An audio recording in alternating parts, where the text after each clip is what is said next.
मतलब मुझको ये बोलते हुए वाक़ई में थोड़ा सोचना पड़ रहा है कि यार शायद अक्षय कुमार ने खुद भी ये चीज़ नहीं सोची होगी कि सरफिरा इतना बुरा परफ़ॉर्म कर सकती है। मैं एक बहुत छोटा-सा आपको एग्ज़ाम्पल देता हूँ, बहुत छोटा-सा। बैड न्यूज़ अभी रिलीज़ होने वाली है कल।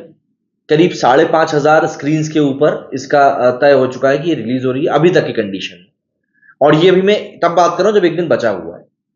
बैड न्यूज़ का जो कलेक्शन है वो 1 करोड़ को ऑलरेडी क्रॉस कर गया है एडवांस बुकिंग में। वहीं अगर मैं सरफिरा के पहले दिन की एडवांस बुकिंग की बात करूं तो बमुश्किल 60 लाख रुपए कलेक्शन हुआ।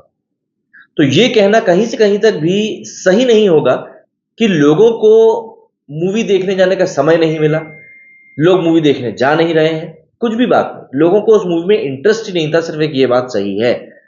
और यहां पर मुझे ऐसा लगता है कि शायद ये एक ब्लंडर हुआ है। अक्षय कुमार ने नो डाउट उसमें बहुत अच्छा काम किया होगा, बहुत अच्छा काम किया होगा, बहुत शानदार किया होगा, अपने करियर की बेस्ट परफॉर्मेंस दी होगी। बट आप मुझको एक बात सही सही बताइए, क्या यहां पर कोई एनजीओ काम कर रहा है भाई, या फिर यहां पर कोई प्रॉफिट को आप देख ही नहीं रहे, आपको लग रहा है कि नहीं बस हमें तो लोगों के अवेयरनेस के लिए भाई हमको मूवी बनानी है। ऐसा ही कुछ इंडियन टू का भी हाल चल रहा है। दरअसल सरफिरा के साथ में मेकर्स का पैसा तो डूब रहा है, ये बात तय है, लेकिन जो प्रोड्यूसर्स हैं उनको जो पेमेंट करनी रहती है वो सब भी अटकती है। अभी हमने जैकी बगनानी के केस में देखा ही कैसे उन्होंने वर्कर्स के पैसे पे नहीं किए थे, फिर अक्षय कुमार को जाके पे करने पड़े, क्योंकि बड़े मियाँ छोटे मियाँ के बाद में उनका प्रोडक्शन हाउस जो था पूजा एंटरटेनमेंट है शायद से, वो काफी घाटे में चला गया था। तो एक एक्टर के तौर पर जब हम मूवी को देखते हैं तो कहीं ना कहीं ये समझ में आता है। जैसे जब सरफिरा की बात होना शुरू हुई थी सोरेरे पोट्रो के रीमेक के तौर पर, तब से ही इस बात को लेकर मार्केट में बात होना शुरू हो चुकी थी कि यार ये मूवी नहीं चल पाएगी, इस मूवी को स्ट्रगल करना पड़ेगा, ये बात तब से ही चलना शुरू हो चुकी थी। तो यहां पर सबसे बड़ा फैक्टर तो यही आ जाता है कि मतलब जब मेकर्स को, जब जब ऑडियंस को पता है कि यार ये मूवी शायद बॉक्स ऑफिस पे उतना अच्छा ना करे, तो फिर क्या ऐसी मजबूरी थी कि ये लोग उसको उससे पीछे हटने को तैयार नहीं थे। खैर पीछे हटने वाली बात नहीं, कई बार ईगो का भी सवाल आ जाता है, जो भी है। लेकिन देखिए मूवी थिएटर्स में टोटल एकदम सन्नाटा पसार के बैठी हुई है। एंड इंडियन टू की अगर हम बात करें तो इंडियन टू में शुरुआत में एक आध दिन अच्छी कलेक्शन करके निकाली थी, लेकिन उसका एक मेन रीजन यही था कि साउथ के सर्किट में पहले दिन मूवी देखने का क्रेज आज भी बहुत शानदार है। एंड इसका सबसे बड़ा फायदा वहां की ऐसी ही मूवीज को मिल जाता है। इंडियन जब मैंने 96 के बाद में आई थी, मैंने 97 में देखे थे इंडियन, तो उसके जो सीन्स है ना वो आज तक मेरे जहन में जिंदा है। कमल हसन साहब का जो पूरा अवतार था वो आज तक मैं भूल नहीं पाया हूं। तो ऐसे में जब मुझे पता चला कि यार इंडियन टू रिलीज होने वाली है, तो मैं एक अलग ही नॉस्टैल्जिया वाले जोन में चला गया था कि नहीं यार, एक ऐसी मूवी आ रही है जिसको कि हमने बचपन में पसंद किया है। जैसे एक वो गेंडा स्वामी वाली तिरंगा थी राजकुमार साहब की, वो मूवी भी काफी पसंद थी, लेकिन वो सब बचपन की अच्छा हमारी अच्छी मूवी थी। आज की तारीख में अगर वो रिलीज होती है तो उनका एक अलग पैमाना रहेगा। बट इंडियन टू के साथ तो कमल हसन साहब ने बस ऐसा था कि धोखा कर दिया। उनको लगा कि यार विक्रम तो हमारी चली रही है, ये भी चल जाएगी। अच्छा, इंडियन टू की शूटिंग बीच में 2-1 साल के लिए बंद भी रही थी, 2020 में वहां पर कुछ सेट पर एक्सीडेंट हुआ था उसके बाद। तो ये जो पूरा एक अड़चन भरा समा है इस मूवी का, वो कहीं ना कहीं थिएटर में भी दिखाई दे रहा है कि लोग पहुंच ही नहीं रहे।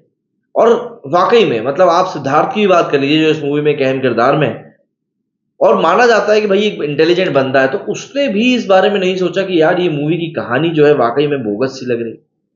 सिर्फ नाम से आज की तारीख में सिनेमा नहीं बिकता है। एक समय था जब कोविड के पहले ये चीज हुआ करती थी कि मूवी का नाम रख दो, बड़ा बड़ा एक्टर ले लो और मूवी चल जाती थी, पर आज की तारीख में वो नहीं होता है यार। दर्शक समझदार हो गए हैं, वो जो लोग देखकर आ रहे हैं मूवी, जो रिव्यूज आ रहे हैं सामने, बिल्कुल उनको ही देखकर मूवी देखने का फैसला करते हैं, क्योंकि उनको ही पता है कि यार अगर हम लोग अपना टाइम इन्वेस्ट कर रहे हैं किसी एक मूवी में, पैसा इन्वेस्ट कर रहे हैं, तो हमको वो चीज मिलनी भी तो चाहिए ना। और वो चीज अगर नहीं मिल रही है तो ऑब्वियस सी बात है गलती। कलेक्शन की जरा बात करते हैं इन दोनों ही मूवीज की कि भैया कितना क्या कलेक्शन इन दोनों ने निकाला है, क्योंकि मतलब ऐसा कलेक्शन तो नहीं जिसको कि लेकर मेकर जो है बहुत प्राउड फील कर सके, सिंपल सी बात है। सबसे पहले हम जरा बात कर लेते हैं सरफिरा की ही बात कर लेते हैं। सरफिरा का जो कलेक्शन है वो क्योंकि काफी ज्यादा ऐसा आ रहा है जिसको कि देखकर आपको लगेगा कि यार ये कलेक्शन तो ना ही आता तो बेहतर रहता, क्योंकि कलेक्शन के लिहाज से सरफिरा जो है काफी प्रॉमिसिंग थी कि नहीं यार ये मूवी एक सोरेरे पोट्रो की रीमेक है तो यार इसका तो कलेक्शन अच्छा ही आना चाहिए। लेकिन वो कहते हैं ना कि कई बार हो जाता है नाम बड़े हो दर्शन छोटे वाली बात, बस वही चीज इस मूवी के साथ भी हो। हमारे पास अब इस मूवी के टोटल 7 दिनों का कलेक्शन है। फ्राइडे को ये रिलीज हुई थी, लास्ट फ्राइडे को, और तब से ही ये थिएटर्स में परफॉर्म कर रही है। मूवी ने अभी तक मैं आपको कुल मिलाकर बताऊं तो 17 करोड़ रुपए का कलेक्शन किया है। एक हफ्ते की मैं बात कर रहा हूं, 87 करोड़ रुपीज इस मूवी का बजट है, और पहले हफ्ते में ये मूवी कलेक्शन करती है 17 करोड़ रुपए।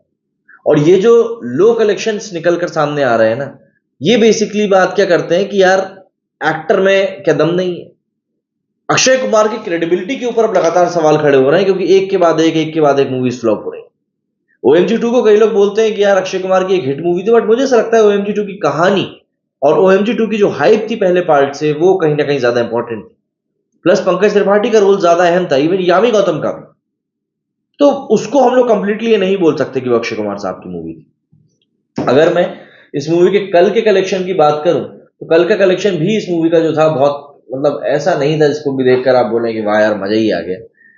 क्योंकि मतलब वेडनेसडे का जो इसका कलेक्शन था, उससे उम्मीद थी कि कलेक्शन अच्छा आएगा, बट मुहर्रम थी, छुट्टी का दिन था, उसके बावजूद भी 2.15 करोड़ का ही कलेक्शन। वहां ट्यूसडे के मुकाबले ग्रोथ देखने के लिए जरूर मिली, बट 10% की ग्रोथ थी मात्र, और वो भी 2 करोड़ के कलेक्शन में। तो आप समझ सकते हैं।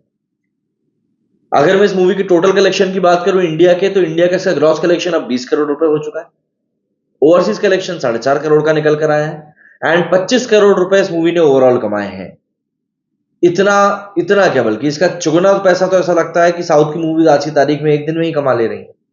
तो बॉलीवुड को कहीं ना कहीं सोचना पड़ेगा कि यार आखिर ये जो चूक हो रही है, ये चूक कहां हो रही है, एंड सबसे मोर इंपॉर्टेंट बात यह है कि ये चूक क्यों हो रही है, क्योंकि ये चूक नहीं होनी चाहिए। ये कहीं से कहीं तक भी पॉसिबल नहीं है। इंडियन 2 की बात कर लेते हैं जरा कि भाई इंडियन 2 का कैसा क्या कलेक्शन है।